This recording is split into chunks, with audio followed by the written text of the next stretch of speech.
तो दोस्तों आज हम स्टार्ट करेंगे संस्कृत पेडागोजी के टॉप 15 क्वेश्चंस जो एग्जाम में मैक्सिमम पूछे जाते हैं। तो आज हम स्टार्ट करते हैं संस्कृत पेडागोजी के क्वेश्चन। तो आप चैनल को अगर फर्स्ट टाइम विजिट कर रहे हैं तो चैनल को सब्सक्राइब जरूर कर लें। आगे की वीडियोस पाने के लिए चैनल बेल आइकन को जरूर प्रेस कर दें और अपने फ्रेंड के साथ जरूर शेयर करें वीडियो को, और अगर अच्छा लगता है तो लाइक जरूर करें। स्टार्ट करते हैं हम क्वेश्चन नंबर फर्स्ट से। क्वेश्चन नंबर फर्स्ट क्या है? भाषायां मूल्यांकनस्य मुख्य उद्देश्य कः स्यात्, यानी भाषा मूल्यांकन के लिए मुख्य उद्देश्य क्या होता है। तो पहला हमारा ऑप्शन है विद्यार्थी साधित उपलब्धि नाम आकलनम, मतलब विद्यार्थी का साधन उपलब्धि आंकने के लिए। दूसरा है अधिगम्य त्रुटि निरीक्षणम तथा न्यूनता परिष्करणम, मतलब अधिगम्य जो त्रुटि गलतियां होती हैं उनका निरीक्षण और न्यूनतम परीक्षण के लिए। तीसरा ऑप्शन है विद्यार्थी त्रुटि नाम अन्वेषण, यानी विद्यार्थियों की त्रुटियों को खोजने के लिए। चौथा है विद्यार्थी नाम प्रदर्शनम दृष्ट्वा प्रोन्नति कृत्य निर्णय। तो चौथा ऑप्शन है कि विद्यार्थी का जो प्रदर्शन होता है उसमें क्या उनकी प्रोन्नति यानी क्या प्रमोशन हुआ वो देखने के लिए। तो हमारा जो इस ऑप्शन में राइट आंसर हो जाएगा वो होगा कि अधिगम में जो विद्यार्थियों ने जो त्रुटि में निरीक्षण किया है और न्यूनतम परीक्षण के लिए जो है वो भाषा का मूल्यांकन के लिए मुख्य उद्देश्य हमारा होता है। ये हो जाएगा राइट आंसर, यानी ऑप्शन नंबर बी। आगे देखते हैं क्वेश्चन नंबर सेकंड है। क्वेश्चन नंबर सेकंड है भाषायां व्याकरण शिक्षणम कस्य समीकरणाय सहायकम भवति। तो ऑप्शन है क्वेश्चन में बोला है कि भाषा में व्याकरण शिक्षण में कौन सा समीकरण सहायक होता है। ऑप्शन है संख्यात्मक तया यानी संख्यात्मक मान, और दूसरा है साक्षरतया यानी साक्षरता, तीसरा है शुद्धता यानी शुद्धता, और चौथा है वाह्यस्य यानी वाक्य प्रवाह। तो ये चार ऑप्शन है। तो इसमें से जो हमारा राइट आंसर रहेगा वो होगा ऑप्शन नंबर सी, यानी कि शुद्धता। तो व्याकरण शिक्षण में मुख्यतः आपने देखा होगा ध्यान दिया जाता है किस पर?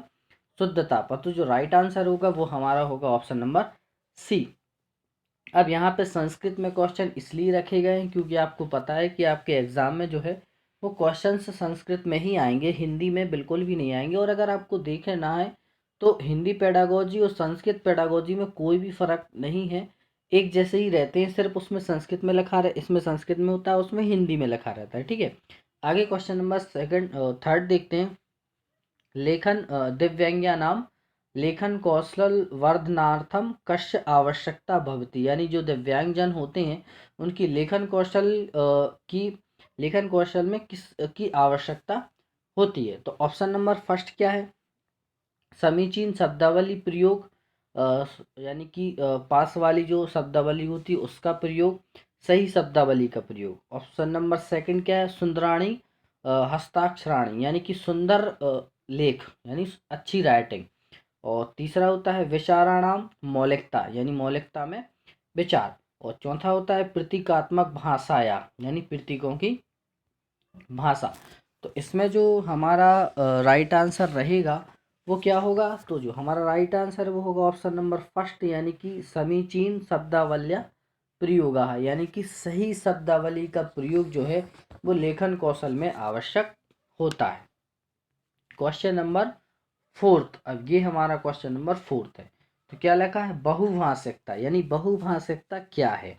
ऑप्शन नंबर फर्स्ट है भाषा अधिगमे एकम महत्वपूर्णम संसाधनम, यानी कि भाषा अधिगम में एक महत्वपूर्ण संसाधन है। भाषा अधिगम में समस्या सृष्टि करोति, यानी भाषा अधिगम में एक समस्या सृष्टि करती है। भाषा शिक्षण एका बाधा, यानी भाषा शिक्षण में एक बाधा है। भाषा संसाधनानां कृते प्रमादकारी, यानी भाषा संसाधन में एक उपयोग की तरह उपयोग होती है। तो जो हमारा राइट आंसर रहेगा क्वेश्चन नंबर 4 का वो होगा भाषा अधिगम में एक महत्वपूर्ण संसाधन है। क्या? बहुभाषिकता जो है वो भाषा अधिगम में एक महत्वपूर्ण संसाधन है। ये हमारा राइट आंसर हो जाएगा। आगे हम देखते हैं क्वेश्चन नंबर फिफ्थ। ये क्वेश्चन नंबर फिफ्थ है। क्या लिखा है? भाषायां निरंतर समग्र मूल्यांकनार्थम कस्योपरि बलम देयम, यानी कि भाषा में निरंतर समग्र मूल्यांकन में किस पर बल दिया जाता है, यानी कि किस पर बल दिया जाता है। तो ऑप्शन नंबर फर्स्ट क्या है, शुद्धोच्चारणम, यानी शुद्धोच्चारण में। दूसरा है विभिन्न संदर्भेषु भाषा प्रयोग सामर्थ्यम, यानी विभिन्न संदर्भ में भाषा प्रयोग के सामर्थ्य में। ऑप्शन नंबर थर्ड क्या है, उत्तम शब्दावली, यानी उच्च उत्तम शब्दावली। ऑप्शन नंबर फोर परियोजना कार्यम, यानी परियोजना कार्य में। तो यहाँ से जो हमारा राइट आंसर रहेगा क्वेश्चन नंबर 5 का, वो रहेगा विभिन्न संदर्भ में भाषा प्रयोग का सामर्थ्य। यानी अगर हम विभिन्न संदर्भों में भाषा का प्रयोग करेंगे तो हमारी जो है वो भाषा निरंतर जो है उसका समग्र मूल्यांकन होता रहेगा। ये रहेगा राइट आंसर। अब देखते हैं क्वेश्चन नंबर 6 को, क्या लिखा है। यदा छात्राः भ्रमादि चिन्ह विषय कौशल वर्धनार्थम शिक्षिताः भवन्ति तदा ते, यानी कि कोई छात्रा भ्रमादि चिन्ह विषय कौशल में शिक्षित होती है तो वो है, तो वो क्या है। ऑप्शन नंबर फर्स्ट है संभाषण कौशल वर्धिष्यन्ति, यानी संभाषण कौशल में बोलना। ऑप्शन नंबर बी स्वायस्य सृजनात्मकम वर्धपायस्यन्ति, यानी कि खुद के अध्ययन में, मतलब खुद जो है सृजनात्मक में एक नया करना। और स्वास्य अधिगम कौशल सुदृढ़ करिष्यति, यानी खुद से अधिगम कौशल में सुदृढ़ करना। ऑप्शन नंबर फोर्थ लेखन शुद्धताम प्राप्स्यन्ति, यानी लेखन शुद्धता में प्राप्यता हासिल करना। तो क्वेश्चन नंबर 6 जो है, क्वेश्चन नंबर 6 का हमारा आंसर क्या होगा। तो क्वेश्चन नंबर 6 का आंसर रहेगा हमारा ऑप्शन नंबर डी, लेखन शुद्धता में प्राप्त उद्देश्य प्राप्त करना। यानी ब्राह्मादि चिन्ह जो हैं वो हम कहाँ पे यूज़ करेंगे, आप यहीं पे पकड़ सकते हैं। ब्राह्मादि चिन्ह ज़्यादा हम यूज़ करेंगे लेखन कौशल में, तो ये संभाषण कौशल, ये सृजनात्मकता, और ये तो हो नहीं सकता। क्वेश्चन नंबर 7 की हम बात करते हैं। क्वेश्चन नंबर 7 में क्या है, निम्नलिखित का वा पद्धति शिक्षण पद्धति उच्यते, या निम्नलिखित में से कौन सी पद्धति शिक्षण पद्धति है। तो ऑप्शन नंबर फर्स्ट है चयन पद्धति, रुचि पद्धति, या प्रेरणा पद्धति, या उपरोक्त सभी, यानी उपरोक्त सर्वमपि, यानी उपरोक्त सभी। तो जो शिक्षण पद्धति हैं, ऑप्शन नंबर 7 का हमारा जो राइट आंसर रहेगा वो होगा ऑप्शन नंबर डी, यानी शिक्षण पद्धति ये सभी हैं। आगे चलते हैं। अभिव्यापक कक्षायाम क्वेश्चन नंबर 8, अभिव्यापक कक्षायाम भाषा शिक्षणे इयम एका समस्या, यानी अभिव्यापक कक्षा में भाषा शिक्षण में एक समस्या है। क्या है। ऑप्शन नंबर फर्स्ट है विद्यार्थी नाम योग्यता विषयक अक्षमता, यानी विद्यार्थियों में जो ये एक योग्यता विषयक है अक्षमता है। और विद्यार्थियों परस्पर रुचि भेद, यानी विद्यार्थियों में देखा होगा आपने अलग अलग रुचि भेद पाया जाता है। ऑप्शन नंबर सी उपयुक्त भाषा अधिगम वातावरण विकासानुकूलतया असमर्थ्यम, यानी उपयुक्त जो भाषा अधिगम वातावरण होते हैं उनमें जो वातानुकूल होता वातानुकूल होता है ना वातावरण, वो असमर्थ होते हैं। ऑप्शन नंबर डी उपयुक्त अधिगम सामग्री अभाव, यानी उपयुक्त अधिगम के समग्र में अभाव उसमें रहता है। तो क्वेश्चन नंबर 8 का जो है हमारा राइट आंसर रहेगा ये उपयुक्त भाषा अधिगम वातावरण विकासानुकूलतया असमर्थम। ठीक है, आगे चलते हैं। क्वेश्चन नंबर 9 देखते हैं। भाषा तावत् अभिव्यक्ति स्वमत व्यक्तीकरणस्य सर्वश्रेष्ठम माध्यम अस्ति, यानी कौन सी भाषा अभिव्यक्ति में स्वामत्य व्यक्तीकरण में सर्वश्रेष्ठ माध्यम है। प्रचार है, संग्रह है, विनिमय है, या उपरोक्त सभी है।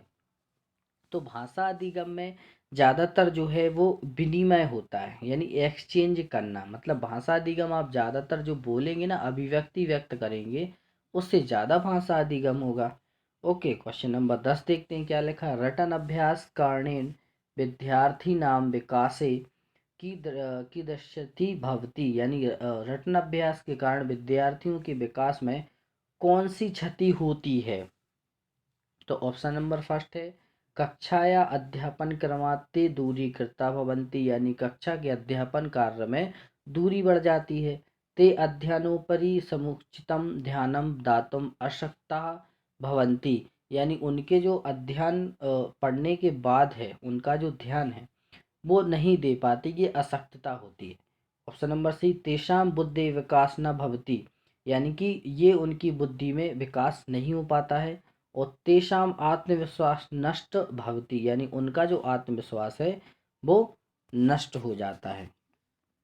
तो ऑप्शन क्वेश्चन नंबर 10 था, तो क्वेश्चन नंबर 10 का जो राइट आंसर है वो होगा कि उनके अध्यापन के उपरांत वो ध्यान नहीं दे पाते हैं। ठीक है, अब देखते हैं क्वेश्चन नंबर 11। क्वेश्चन नंबर 11 क्या है? छात्राणां लेखन कौशलस्य आकलनार्थम शिक्षिका प्रमुख ध्यानम ददात, यानी छात्र जो है लेखन कौशल के आकलन में शिक्षिका प्रमुख ध्यान देती है। तो पहला ऑप्शन है शुद्धता वर्तनी, यानी शुद्ध वर्तनी में, व्याकरण शुद्ध वाक्य रचना करने में, विचाराणाम अभिव्यक्तो विचारों के अभिव्यक्ति करने में, और अलंकारिक भाषा प्रयोग के रूप में।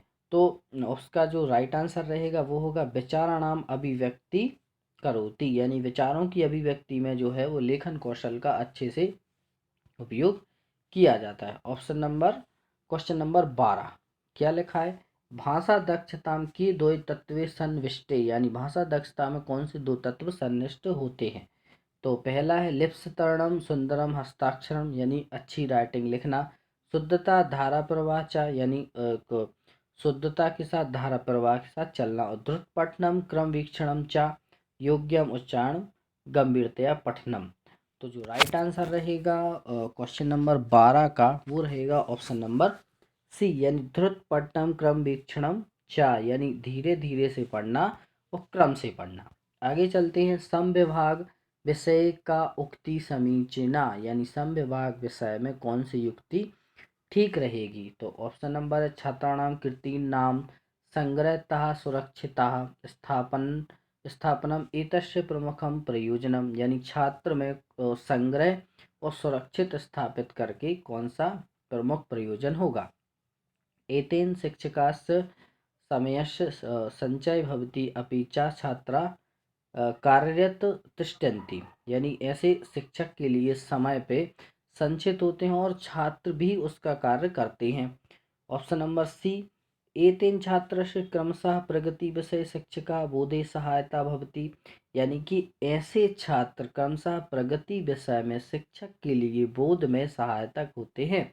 और ऑप्शन नंबर टी, एतेन लेखान अभ्यास वर्तते, और एक लेख अभ्यास में। तो क्वेश्चन नंबर 13 का जो राइट आंसर रहेगा वो रहेगा ऑप्शन नंबर ए, यानी छात्र जो हैं वो संग्रह करके सुरक्षित रूप से अपनी भाषा को इस विषय में स्थापित कर लेते हैं। क्वेश्चन नंबर 14 यानी 14, एक भाषाध्यापकः सर्वेषां छात्राणाम् अधिगमशैलीनाम् आवश्यकतां समुचितं शक्नोति, यानी एक भाषाध्यापक में सभी छात्र जो हैं वो अधिगम शैली की आवश्यकता में समायोजित करते हैं।